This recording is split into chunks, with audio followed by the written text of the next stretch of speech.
How's it going, guys? Today I want to show you how you can build my ship. This is a endgame one to chase. It's going to cost a lot of credits. It is a C-class ship, so you will need C-class in piloting, but this one has not let me down so far. It's super powerful in combat. We even have electromagnetic damage if we want to steal ships on board and that kind of thing. And it has a ton of cargo, coming in at just under 5,000 cargo so far. It has a great number of habs and the bigger habs inside. We also have this giant 2-story cockpit that is really just great for immersion and just looks absolutely fantastic. I've decorated it up so it looks, you know, pretty nice on all angles. It's not just like a flat box or something like that. But what I'm going to do is go through each piece and sort of reconstruct it with you so you can create this for yourself, essentially. I'm just really happy with this one. I've named it the X21 Nexus Vin for Vindicator, so that's pretty much just my little fun name for the actual ship itself. I do also have this IR Rhino, which is what I've named and made myself, which if you guys want to see how to make this one, then let me know in the comments and we can do that in another video. But for now, we're going to be making this one. A quick disclaimer, this is going to need parts from 2 different ship stations, both from the Nova Galactic headquarters and the Deimos headquarters, based on the habs and the different parts that we're using. Both of these 2 HQs are found in the Sol system. The Nova Galactic stuff is basically on the planet Titan in New Homestead. Meanwhile, the Deimos stuff is in the Deimos shipyard, which you can just see from the star map. So you will have to go to 2 different stations to actually make this. But let's go in the ship builder and basically deconstruct and reconstruct it together. So we can literally start off with this top layer hab, which is the Nova Galactic cargo hall. A 2x3, absolutely massive, has extra storage space, and it's just a nice one to walk around in on your ship. And of course, we have this Cabot C4 bridge, which is absolutely humongous, as you can see. It's an absolute beast of a cockpit, and I just absolutely love it. But before we put that on, we need to put the habs underneath. So we have the battle station habs underneath for 6 extra crew slots because it's a 2x2. Then we have the living quarters on the side that also gives us passenger slots, sorry if I can speak.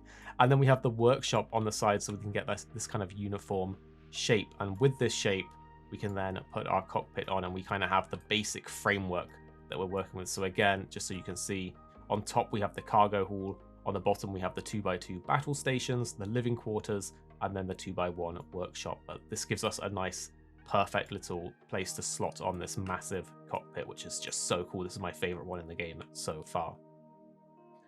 Now what we can actually do is put on the landing bay. I just have sort of, to be honest, I haven't really picked this for any particular reason other than I like that these lights are on the side of it, but this is just the landing bay that I've gone with. And I've also got a lot of decoration throughout the ship because you just want the ship to look nice, basically, don't you? So if we just slap these on, oh, that one goes there, this one goes here. So we have the Deimos Skeg A and then B, so that we can get this nice kind of look to it. Just gives it a little bit of, I don't know, realism, and makes it a bit more immersive, so it's not just flat on the underside, which I think it looks a bit lame. Obviously, you could put more cargo and stuff on here, but if you put too much cargo on, you're affecting the mass, and then you lose all of that maneuverability. I've also got a load of these portholes, which actually allow you to look through them inside the ship, and I just think it cosmetically looks quite nice. And up here we have the Deimos spines. This is the A4 version, and then on the back we have the cowling, sorry. And this is now our basic framework that we're going to be moving forwards with. So again, if we go underneath, you can see here I have the Deimos Belly 4. Again, just gives it, it's a symmetrical build, so a lot of stuff that will be on one side will be on the other side. Again, this just brings it to life a little bit, so we can then basically put this Deimos Hull A underneath to help match it and just make it look nice, sort of thing. But if we go to the front here, you can actually see I put these braking engines on. So instead of it just being a flat end, we actually give it that more aggressive look. You know, it looks like it could be a weapon, but it's actually the braking engine. It doesn't really do anything, to be honest. It's just cosmetic. So we have that there. And then we have these spines. Again, these are just cosmetic choices, but I just think they look really nice. We also have some cargo. So for this, I've gone for the V102, which nicely fits onto both sides. Again, having as much cargo as we can without losing that maneuverability.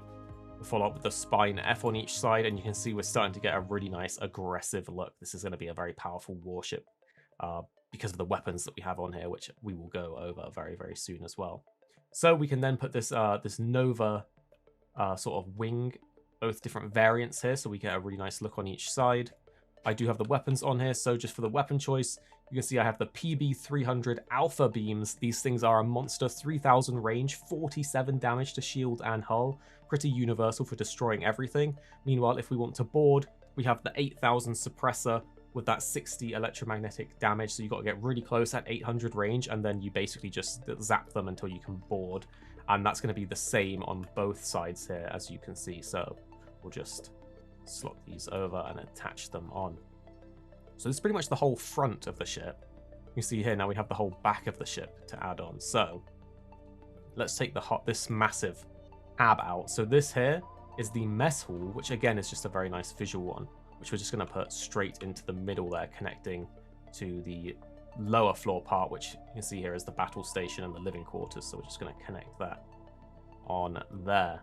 Now there's a bunch more pieces to go through, and soon we're going to get to more cargo. We're going to get to our fuel tanks and our engines, but we do want to make sure we get all of our landing gear on here accurately and nice, because you do have to meet certain requirements when it comes to landing gear. So I have the NG20 landing gear here right in the middle.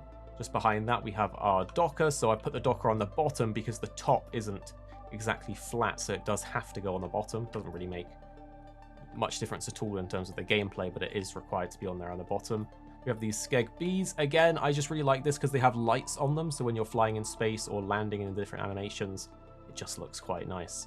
We have the Spine E4 version at the back, and then we have more landing gear coming up too. But before we get to that landing gear, you can see we actually have another hab here, the Science Lab. So I've got a workshop and a Science Lab so that we can do, you know, everything that we want to pretty much. So we'll put that on the back there like that. Now we get the rest of our landing gear in place, just like that. Actually, I think it was coming forwards just a little bit. There we go. Close enough, I believe. And we do have these landing gears that go on the side too. So we can bring this landing gear in on the side, this one on the opposite side to match. Now I think we've got pretty much all of the things on the bottom in place. Now we're just going to have to slot in everything else. So next, let's put on our cargo holds. So you can see I've gone for these nice curved cargo holds that really blend into the ship nicely without actually looking like you've just slapped on, you know, a load of crates on the outside like some of the more industrial cargo holds. These also give it like basically 1,000 each, and we're going to have 4 of them, which we can easily fit on with the 3 engines that we're using. So once they're in place, we can then put some Deimos hull in, which, you know, is really just for the cosmetics. We don't actually walk around in this hull. It is literally just for the cosmetics, but it works nicely. Another porthole, and then we have the Odin 3040C shield, which I think looks really cool. It's kind of like R2-D2 coming out the top. You could probably use that on a Millennium Falcon build and it would look really, really nice. So then we're going to put in these 2 LTMs from Nova. And on these, they actually have mounting spots. So we're going to be using the 2070C missile launchers, which are really nice. You can see almost 200 damage with 4,000 range. Again, that is to shield and hull. So we can easily destroy ships by firing both of our weapons constantly. We don't have to switch our power around when the shields go down. We can just straight up use it. And then just for the cosmetic, we're going to put these two LTA backings on that just, again, fit into the cosmetic of everything. But after this, we then need to fit on our reactor as well as our grav drive. These are humongous, so you need to fit them in somewhere nice. So I've sort of found this slot for them at the back, and these 2 LTAs cover them nicely and just sort of make it all come together and fit in nicely. Then on the top, we have a White Dwarf engine, and on the back, we have these Poseidon engines, which I absolutely love. They're ginormous, so you do have to make space for them. And then we can actually fit on these fuel tanks on the outside as well. So these are the M40 helium tanks on the side. Again, they sort of fit in with the style and the aesthetic, but that will do nicely. And then in front of them, we can actually slot in these little wings, which again just helps bring it all together and keep it in theme and make it look nice. And you can see here on the flight checker, all systems normal. Again, remember, you will have to go to the Nova Galactic and the Deimos headquarter to get these parts. This is an endgame build. I think the total cost will be around 300 to 350,000 credits. It's a bit expensive, obviously Class C flight, but I mean, just look at it. This thing is an absolute beast in combat. You can see me taking out some ships on the screen now. It's just, I've not been happier with the ship than this in terms of its performance and its looks, especially inside the ship with this cockpit and the different habs that we have. But do tell me in the comments if there's anything that you would add or do to improve this ship, or just if you have any really nice ship designs yourself, let me know in the comments. Hook me up and hook all of us up. Obviously, you could go to the Red Mile and put on a jammer for smuggling contraband. I will probably do that at some point, but just as the ship is now, I'm very, very happy with this one.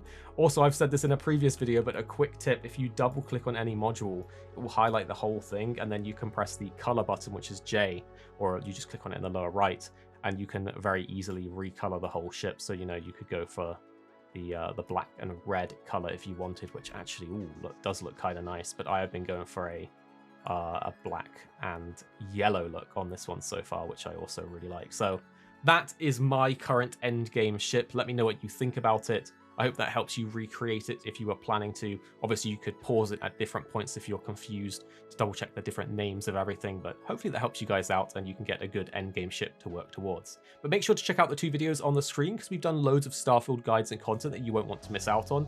And also check the channel because there's loads more on there too and coming your way soon, so make sure you're subscribed. And then after you watch these 2 videos, tell us what you think in the comments down below.